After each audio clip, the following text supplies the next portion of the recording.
வணக்கம். Welcome to mister review channel. நான் பார்த்த படங்கள் அப்படிங்கிற டாப்பிக்கில் நாம் இன்றைக்கி பார்க்கக்கூடிய திரைப்படம் இயக்குனர் பொன் ராமன்வேல் அவரோட இயக்கத்தில் ராகவா லாரன்ஸ், ஸ்னேகா, நமிதா, இளவரசு, சரண்யா பொன்வண்ணன் மற்றும் பலர் நடித்து வெளிவந்த ஸ்ரீகாந்த் தேவா அவர்களோட இசையில் வெளிவந்த பாண்டி அந்த படத்தை பார்க்க போகிறோம்.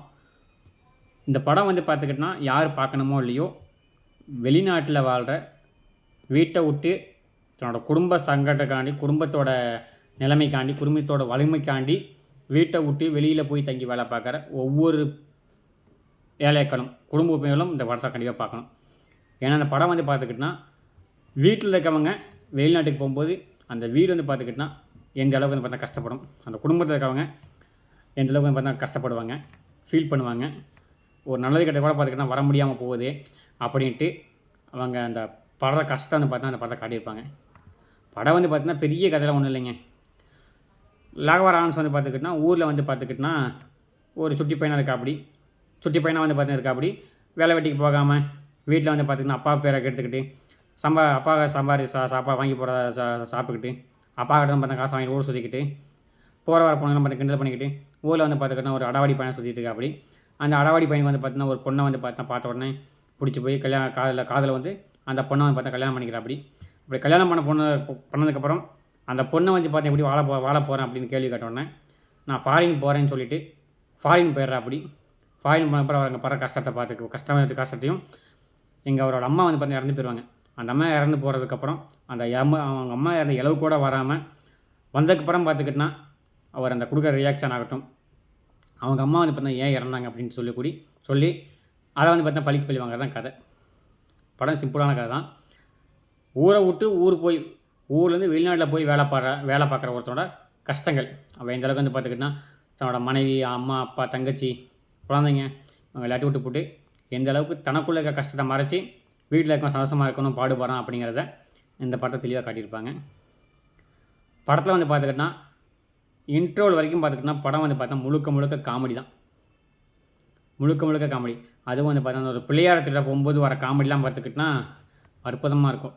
அது பிள்ளையாரம் திட்டி போட்டு பார்த்துக்கிட்டோன்னா ஊரே ஒன்று கூடி அடிக்க வரும்போது பார்த்துக்கிட்டோன்னா ஒரு மரக்கிளையை பிடிச்சி தொங்கிக்கிட்டு இருக்கிற சீன்லாம் பார்த்துக்கிட்டோன்னா பஞ்சாக்கரை சொல்லுவா. அப்படி 500 அடி 600 அடி இருக்குன்னு சொல்லுவா. அப்படி கூட இருக்க பார்த்தா எப்படியும் பார்த்தா யானை போயிலே சத்தம் போட்டுன்னு சொல்லுவா. அப்படி ஆனால் விடிஞ்சு பார்த்தா கால் இட்டுனா தரப்படும் அந்த மாதிரி சீன் இருக்கும். அதே மாதிரி பார்த்துக்கிட்டோன்னா ஒரு பஸ்ஸை பார்த்துக்கிட்டோன்னா டிக்கெட் எடுக்காமல் அந்த பஸ் கண்டக்டர் பார்த்துக்கிட்டோன்னா ஃப்ளோட் பண்ணுற சீன் ஆகட்டும். அதே மாதிரி ஸ்னேகா பார்த்துக்கிட்டோன்னா வச்சு ஸ்னேகா கூட பண்ணுற அல்ட்ராசிட்டி காமெடி ஆகட்டும். அதே மாதிரி கஞ்சா கருப்பு அவங்க வாங்கி வச்சுருந்த சரக்கை பார்த்தீங்கன்னா ஸ்னேகா பார்த்துக்கிட்டோன்னா பிடிங்கி குடிச்சு போட்டு ஒவ்வொரு டைம் பார்த்துக்கிட்டோன்னா அவங்க வச்சுருக்க சரக்கை பார்த்தா தண்ணி நினச்சி குடிக்கிற சீன் ஆகட்டும். இப்படி சொல்லிக்கிட்டே போகலாம் அந்த படத்தில். இந்த படத்தில் பார்த்தீங்கன்னா அந்தளவுக்கு பார்த்துக்கிட்டோன்னா காமெடிகளில் அள்ளி கொட்டியிருப்பா அப்படி இயக்குனர். அதே மாதிரி கொஞ்சம் நல்லாவும் இருக்கும். எங்கேயுமே பார்த்தீங்கன்னா அடல்ட் ரீதியாக இருக்காது. அதே மாதிரி இந்த படத்தில் இன்னொரு இதுதான் பார்த்துக்கிட்டோன்னா முக்கியமான இதுனா ஸ்ரீகாந்த் தேவோட இசை.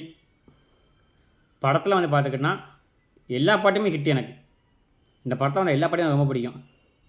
ஆரம்ப படத்தோட ஓப்பனிங் சாங்காட்டும், அப்புறம் நயன்தாராவுக்கும் ஸ்னேகாவுக்கும் பார்த்துக்கிட்டோன்னா ராகவா லாரன்ஸுக்கும் பார்த்தா ஒரு லவ் சாங் ஆகட்டும். அதே மாதிரி அந்த ஆத்தானி இல்லைனான்னு ஒரு பாட்டில் பார்த்துக்கிட்டோன்னா தேனி சைத்தன்ற தேவா பார்த்தா பாடியிருப்பபடி அந்த பாட்டாகட்டும். இப்படின்ட்டு எல்லா பாட்டும் சொல்லிட்டே போகலாம்.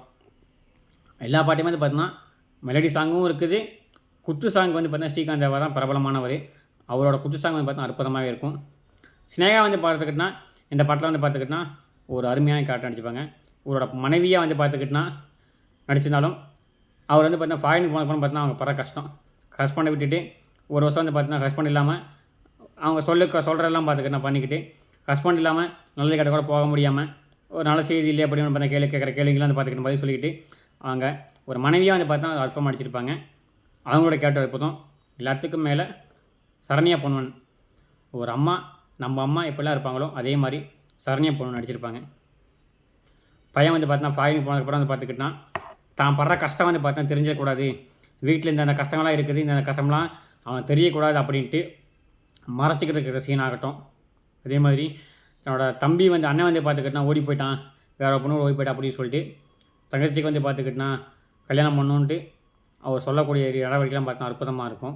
எல்லாத்துக்கும் மேலே அவங்க இறந்ததுக்கப்புறம் இங்கே வந்து பார்த்திங்கன்னா ஊருக்கு வந்ததுக்கப்புறம் அந்த வீட்டில் வந்து பார்த்துக்கிட்டினா அவர் சரணியாக இறந்துருவாங்க.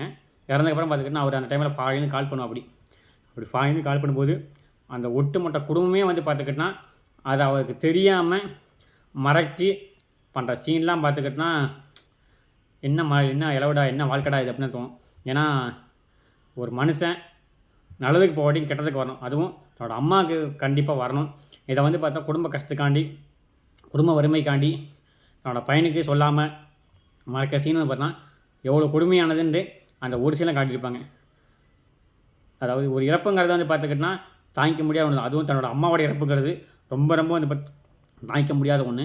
அந்த இறப்பை கூட பார்த்துக்கிட்டினா அப்பா வந்து பார்த்தா சொல்லாமல் போயிட்டா அப்படி தன்னோட குடும்ப கஷ்டத்துக்காண்டி தெரிஞ்சால் கஷ்டப்படுவானே, அவன் வந்து பார்த்தாங்க கஷ்டப்படுவானே, பொழப்புக்காண்டி அங்கே போயிருக்கான், ஊரை விட்டு போயிருக்கான், அவன் மனசு கஷ்டப்படுமே, அவனுக்கு தெரிஞ்சால் அவன் உடஞ்சி போயிடுவான், அவன் ஏதாச்சும் பண்ணிக்குவான், அவனால் தாங்க முடியாதுன்ட்டு அந்த குடும்பமே வந்து பார்த்திங்கன்னா அதை மறைச்சிக்கிட்டு அவர்கிட்ட பேசுகிற சீன்லாம் பார்த்துக்கிட்டினா சென்டிமீட்டர் உச்சங்க. இப்போ கூட புல்ல அந்த சீனை சொல்லும்போது அப்படியே புல்ல இருக்குது. ஏன்னா அந்தளவுக்கு வந்து பார்த்துக்கிட்டினா அந்த சீனை வந்து பார்த்துக்கிட்டினா காட்சிப்படுத்தியிருப்பாங்க. அதான் வந்து பார்த்தா அந்த இதோட ஒரு இது. அதே மாதிரி ஒரு ஃபாயின் வந்ததுக்கப்புறம் அந்த ஒரு சீன் நினச்சி அவர் அழுவுற சீனு, அது புலம்புற சீன்லாம் பார்த்துக்கிட்டினா இப்படியான இருக்கும் நம்ம வீட்டிலலாம் அப்படின்னு எனக்கு தோணுச்சு.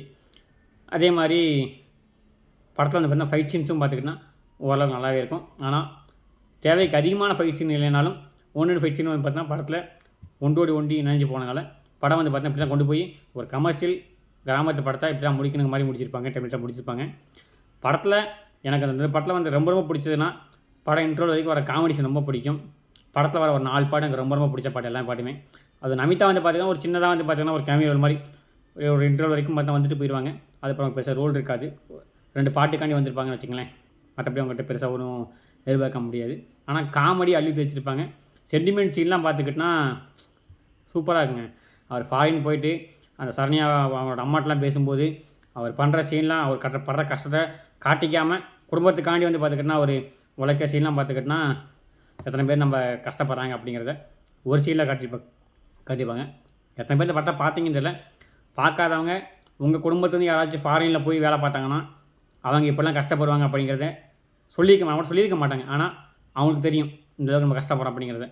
நீங்கள் இந்த படத்தை பார்த்தீங்கன்னா தெரியும், நம்ம அண்ணனோ தம்பியோ தங்கச்சியோ அப்பாவோ மாமாவோ இப்போ வெளிநாட்டு போய் கட்டி போய் கஷ்டப்படுறாங்களே, நம்ம குடும்பம் கஷ்டப்படுறாங்க அப்படின்ட்டு ஒரு செகண்ட் நீங்கள் நினைப்பீங்க. அந்த படத்தை பற்றி தெளிவாக காட்டியிருப்பாங்க.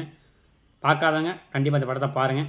பார்த்தவங்க இந்த படத்தை உங்களுக்கு என்ன பிடிச்சதுங்கிறத மறக்காமல் கமெண்ட் பண்ணுங்கள். மீண்டும் ஒரு தமிழ் சினிமா செய்திகளையோ அல்லது நான் பார்த்த திரைப்படங்கள் டாப்பிக்கிலையோ கண்டிப்பாக மீட் பண்ணுறேன். அது வரைக்கும் நம்ம சேனலில் வந்து பார்த்தா வீடியோ நிறைய பேர் பார்க்குறீங்க. பட் ஆனால் பாதி பேர் சப்ஸ்கிரைப் பண்ணுறதே இல்லை. சப்ஸ்கிரைப் பண்ணாமல் வீடியோ மட்டும் பார்க்குறீங்க. பார்க்குற அனைவருமே சப்ஸ்கிரைப் பண்ணிட்டு வீடியோ பார்த்துக்கிங்கன்னா எனக்கு வந்து பார்த்தீங்கன்னா மிகப்பெரிய உத்வேகமாக இருக்கும். அதனால் வீடியோ பார்க்குற அனைவருமே சப்ஸ்கிரைப் பண்ணிட்டு முழு வீடியோ பாருங்கள். மீண்டும் ஒரு தமிழ் சினிமா செய்தியில் கண்டிப்பாக மீட் பண்ணேன். அதுவரை நன்றி, வணக்கம், தேங்க்யூ.